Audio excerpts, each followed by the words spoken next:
Imagine you living every day of your life in fear. You're so afraid that the next day or the next beating might kill you, might unalive you at all. Then one day, just one day, despite you going through the struggle, going through the pain, you fight back. You know, enough is enough. You want to survive, you want to live, and you die. Yeah, you die. And instead for the world to remember you as a victim of circumstances, they will label you as a murderer. Well, that is a heartbreaking story of Lena Baker. She remains the only woman to be executed by electrocution in the state of Georgia, America. She was born on June 8, 1900 in a rural part of Georgia. Just like any other African Americans at that time in the deep south part of Georgia, opportunities were very scarce for them because they live in a time where segregation was a big thing, meaning the white man would live in a particular area where black people were not there to go close to. Black people were not even able to access some basic necessities that the white people would actually have access to. And the color of your skin, it definitely determined your fate before you even spoke a word. Poverty was very common at that time. But guess what?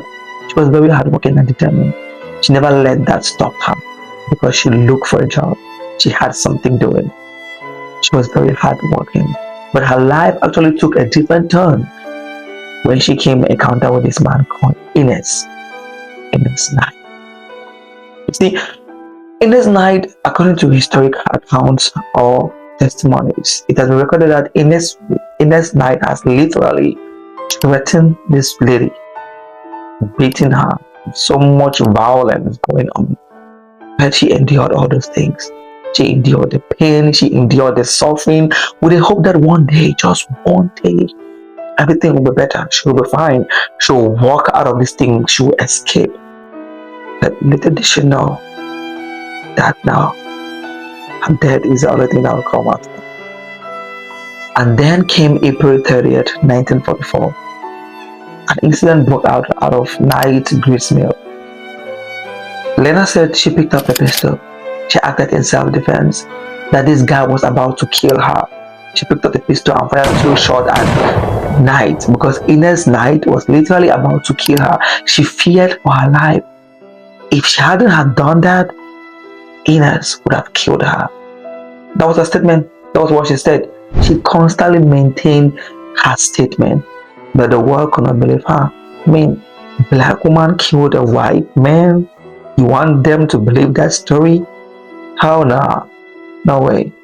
That was not acting out of self-defense. You were acting because you wanted to take revenge on one or two things. So we are coming back at you. That's what happened. You see, during this time in America, when a woman complains that she's being faced with domestic violence or someone raped her, little or no consideration is being put in place or is being taken at all. Now, the law does not care, and the people don't even care at all. Remember, it was men who actually made laws. So, things like that, you don't care. Because the same men, they were doing those things.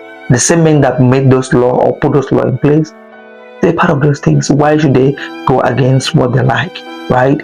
So with Lena's case, it took just one day.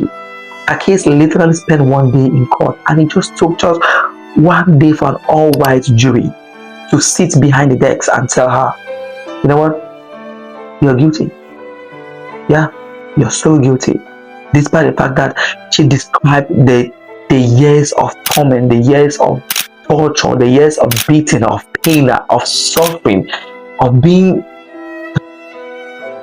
raped, being faced with domestic violence left and right, and all this white jury look at the black woman and say, you know what, yeah, you don't care. On March 5th, 1945, just at the age of 44 years old, Lena Baker was executed in Georgia's electric chair. She became the first black African American to be executed. Before she was executed, she did say one thing, and I quote, "What I done, I did it out of self-defense. or I would have been killed myself. That phrase alone was something. She was standing on her truth because that was what she said all through the trial. But it took less than 24 hours for an all-white jury to sentence her to death by electrocution. She is no more the victim. She is the murderer. But you see, for so many years, people literally forgot her story. Her story has been forgotten for so many years. However, historians and civil rights advocates, they revisited her case because they knew that something was wrong. Something seriously was going wrong. Because did she actually receive a fair trial? Did she? I mean, this was a woman, this was a victim telling you that for the longest time she has been tormented, she has been molested by this man, and nobody cared. And guess what? In 2005, her case was actually revisited. They went through her case, they went through her file, and they realized that she was innocent. She was so innocent.